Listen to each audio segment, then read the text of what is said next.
So, ayan nga, nag-crave ako ng blueberry cheesecake. So, ayan, pupunta ako sa Coffee Bean and Tea Leaf. So, ayan, nandito na nga ako sa loob.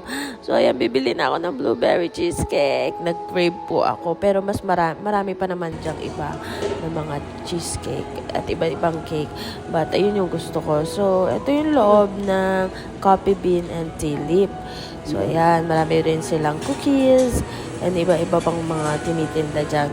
Pero blueberry cheesecake lang yung pinuntahan ko. Ito yung ambience sa loob. Ang dami yung mga tinitinda-tinda dyan. O, ayan, pre-prepare na ni ate. So, ayan, di pa nga kami agad nagkita dyan.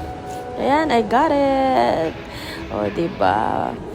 Tuwan-tuwa ang lola mo dyan. Kasi makakatikim na naman akong blueberry cheesecake. So, ayan na! Yummy! So, anyway, may ubo pa nga ako. Pero, ang tigas ang ulo ko, diba?